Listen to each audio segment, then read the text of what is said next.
Hai teman-teman, kita bertemu kembali pada sesi kali ini. Kali ini kita akan melanjutkan topik pembicaraan kita yang lebih menarik lagi. Dan kali ini kita akan membahas mengenai beberapa penelitian ilmiah untuk fermentasi madu hutan atau honey wine. Nah, sebelum teman-teman melihat video ini, pastikan teman-teman telah menyaksikan video seri sebelumnya, ya, karena sesi ini melanjutkan dari sesi video yang sebelumnya supaya teman-teman bisa mengerti dengan jelas dan benar. Nah, kita akan lanjutkan topik ini untuk teman-teman yang sudah menyaksikan video sebelumnya. Untuk yang belum, silahkan hentikan video ini dan saksikan video dari seri sebelumnya. Mari kita lanjutkan pembahasan kita mengenai manfaat minuman fermentasi untuk penyintas autoimun. Dan kita akan membahas bagian ketiga, yaitu mengenai jurnal ilmiah manfaat minuman fermentasi untuk autoimun. Nah, teman-teman, penelitian ini yaitu Influence of Alcohol Consumption on the Risk of Systemic Lupus Erythematosus atau lupus ya, among women in the Nurses Health Study Cohort. Nah, teman-teman, penelitian ini dilakukan oleh divisi dari rheumatologi, imunologi, dan alergi di Harvard Medical School Boston. Jadi penelitian yang sangat bergengsi ya teman-teman ya. Dan di penelitian ini melibatkan 204.055 wanita totalnya ya yang dilakukan mulai tahun 1980 sampai tahun 2011 ya. Jadi penelitiannya cukup lama, melibatkan ratusan ribu wanita ya. Kenapa wanita? Ya karena penyakit lupus paling banyak diderita oleh wanita atau autoimun lebih banyak diderita oleh wanita ya. Dan mereka diikuti setiap 2-4 tahun mereka diinterview dengan menggunakan kuesioner ya mengenai konsumsi alkohol, dan setelah itu juga dimonitor berapa orang dari mereka yang kemudian terkena autoimun jenis lupus ini ya. Nah, hasil penelitiannya cukup mengesankan gitu ya, karena ternyata wanita-wanita yang dimonitor selama lebih dari 30 tahun tersebut yang mengkonsumsi wine lebih dari 2 kali per minggu itu lebih sedikit yang terkena penyakit lupus ini ya. Nah, teman-teman, mereka mengkonsumsi, ada yang mengkonsumsi bir, ada yang mengkonsumsi wine, ada yang mengkonsumsi liquor ya teman-teman. Nah, liquor contohnya whisky ya. Nah, ternyata dari 3 jenis minuman fermentasi ini yaitu bir, wine, dan liquor, para wanita yang mengkonsumsi wine dalam jumlah yang moderat atau tidak terlalu banyak gitu ya, yaitu 2 kali per minggu atau lebih dengan jumlah yang tidak berlebihan, ternyata mereka paling sedikit yang terkena penyakit lupus, teman-teman. Ya, jadi ini informasi ini mungkin teman-teman belum pernah dengar ya, karena penelitian yang besar ini juga jarang dipresentasikan di Indonesia. Mungkin karena di Indonesia jarang sih orang minum minuman fermentasi jenis wine ini ya. Nah, dari penelitian ini dikatakan bahwa orang-orang yang mengkonsumsi wine dalam jumlah yang moderat ya itu lebih sedikit ya, 39% lebih rendah mengalami penyakit lupus dibandingkan yang tidak, teman-teman. Nah, sekarang kita tentunya ingin tahu lebih jauh gitu ya. Ada yang mengkonsumsi bir, ada sedikit pengaruhnya. Mengkonsumsi wine, besar pengaruhnya untuk terhindar dari penyakit lupus. Namun teman-teman, ternyata mereka yang mengkonsumsi liquor itu mengalami penyakit lupus lebih banyak dibandingkan orang-orang yang tidak mengkonsumsi minuman fermentasi ini. Gitu ya. Jadi ada apa nih minum bir? Sedikit ada pengaruhnya, pengaruh positif untuk terhindar dari lupus. Minum wine banyak pengaruhnya untuk terhindar dari lupus. namun begitu ditingkatkan ke minuman yang alkoholnya lebih tinggi, yaitu liquor, ternyata yang menderita lupus menjadi lebih banyak daripada yang tidak minum minuman beralkohol atau minuman fermentasi, teman-teman.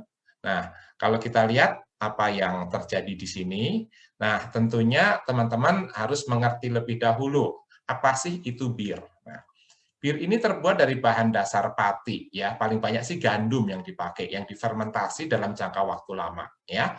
Dan kadar alkohol dalam bir ini rata-rata hanya 4-6%, ya.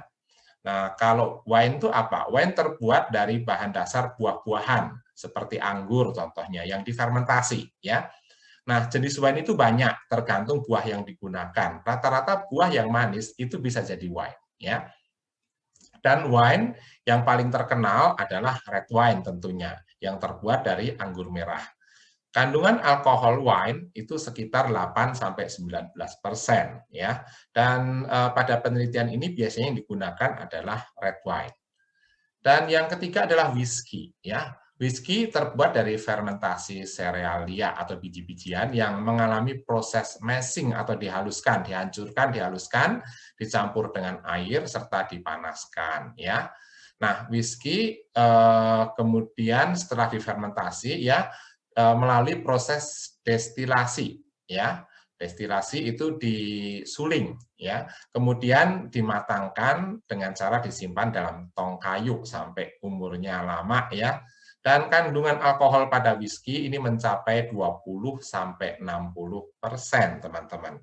Ya, jadi kalau kita lihat ada beberapa penelitian mengatakan bahwa alkohol itu tidak bagus untuk penderita autoimun atau untuk penyintas autoimun. Apakah itu benar?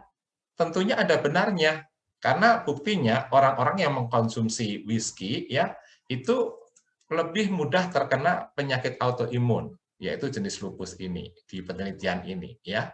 Nah, tapi orang-orang yang mengkonsumsi wine ternyata mereka lebih jarang yang terkena penyakit autoimun. Jadi, apakah itu bagus atau tidak untuk minuman beralkohol ini untuk penderita autoimun? Itu tergantung dari jenis yang mana gitu kan. Apakah itu jenis yang wine atau jenis yang alkoholnya tinggi seperti liquor ini. Nah, saya melakukan beberapa analisa, teman-teman. Ternyata pada bir ini kandungan alkoholnya 4-6%, wine 8-19, disebut sebagai moderate ya atau sedang. Namun yang hard atau high yaitu liquor 20-60%, ya. Nah, kalau bir kandungan polifenol, jadi ternyata di dalam bir terdapat antioksidan polifenol 280 mg per kilogram. Ya, wine 1010, ya. Dan liquor ternyata hanya 21. Nah, teman-teman, jadi kalau kita lihat, saya berpendapat bahwa yang memiliki efek tertinggi itu justru bukan alkoholnya, namun kandungan polifenol yang terdapat di dalamnya itu yang lebih bermanfaat untuk autoimun gitu ya. Nah, teman-teman, dan polifenol pada minuman yang difermentasi adalah polifenol yang aktif. Kita sudah bahas di sesi sebelumnya, bukan? Nah, teman-teman, di penelitian tadi juga mengatakan bahwa yang bermanfaat pada autoimun untuk minuman fermentasi tadi, terutama pada wine, itu ternyata ada dua, ya, yaitu alkoholnya ternyata juga bermanfaat menurut mereka, gitu ya. Dan yang kedua adalah antioksidannya yang bermanfaat. Polifenol itu jenis antioksidan. Jenis polifenol banyak ya, ada resveratrol, humulons, flavonoid dan sebagainya, teman-teman ya. Jadi ada dua faktor yang membuat minuman fermentasi jenis wine ini memiliki dampak yang sangat besar, sangat positif terhadap autoimun, lupus, adalah alkoholnya dan juga antioksidannya. Ya, kalau saya pribadi dari beberapa literatur yang saya baca, saya lebih concern ke antioksidannya yang lebih bermanfaat, teman-teman. Ya, nah kita akan lihat penelitian yang kedua, yaitu dari jurnal Rheumatology, teman-teman ya. Ini jurnal yang sangat bagus ya. Dan di sini penelitiannya berjudul Alcohol Consumptions in inversely associated with risk and severity of rheumatoid arthritis, ya. Dan penelitian ini juga melibatkan jumlah orang yang sangat banyak, yaitu 873 pasien dengan erosif rheumatoid arthritis, yaitu rematik yang sudah mengikis tulang-tulang, ya. Dan dibandingkan dengan 1004 orang yang sehat, artinya tidak terkena rematik ini, ya teman. Jadi melibatkan orang-orang yang begitu banyak untuk penelitian ini, ya. Dan dari penelitian ini ditemukan bahwa ternyata, ya, anti-CCP positif itu artinya ya, dan rheumatoid factor positif ini kalau dicek lab teman-teman, ini adalah untuk pemeriksaan pada orang-orang yang mengalami gejala rematik, dan ini kalau positif artinya ada rematik begitu ya, rheumatoid arthritis, ya. Ternyata dibandingkan orang-orang yang mengkonsumsi alkohol lebih sedikit, ya, yaitu ada yang tidak mengkonsumsi, ada yang 1 sampai 5 hari per bulan konsumsinya, ada yang 6 sampai 10 hari per bulan, dan lebih dari 10 kali per bulan. Nah, ternyata pada orang-orang yang mengkonsumsi minuman beralkohol, artinya minuman fermentasi, teman-teman, ya, 6 sampai 10 kali per bulan itu jauh lebih sedikit yang mengalami penyakit rheumatoid arthritis, ya. Dan di sini juga diteliti mengenai obat-obat yang mereka konsumsi, ya. Ini macam-macam obat yang biasa dipakai untuk terapi pada penyakit rheumatoid arthritis. Ternyata mereka yang mengkonsumsi minuman fermentasi dan atau beralkohol ini 6 sampai 10 kali atau lebih dari 10 kali itu mereka hanya memerlukan obat-obatan lebih sedikit dibanding mereka yang mengkonsumsinya tidak mengkonsumsi minuman fermentasi atau yang mengkonsumsinya hanya sedikit, teman-teman. Dan ini tentunya menjadi satu bahan yang menarik untuk didiskusikan. Apakah betul gitu ya, alkohol ini benar-benar bisa membantu meringankan orang-orang yang menderita penyakit rheumatoid arthritis atau bahkan mungkin untuk mencegahnya begitu ya. Ini satu pertanyaan yang sangat menarik untuk didiskusikan sebetulnya ya. Nah, jadi dari penelitian ini teman-teman, para peneliti mengatakan bahwa konsumsi alkohol itu mengurangi resiko untuk mendapatkan penyakit rematik. Dan pada pasien-pasien yang sudah mendapatkan penyakit rematik, konsumsi alkohol ini ternyata mengurangi tingkat kesakitan atau keganasan dari penyakitnya tersebut, teman-teman. Ya, nah ini dari penelitian tadi. Nah, saya juga bertanya-tanya nih, apakah yang bermanfaat di sini alkoholnya atau kandungan polifenol di dalam minuman beralkohol tersebut, teman-teman. Nah, kalau teman-teman masih ingat pembahasan kita sebelumnya di bagian kedua, ternyata pada minuman-minuman fermentasi yang diproses dengan baik, itu kandungan polifenolnya itu menjadi tinggi.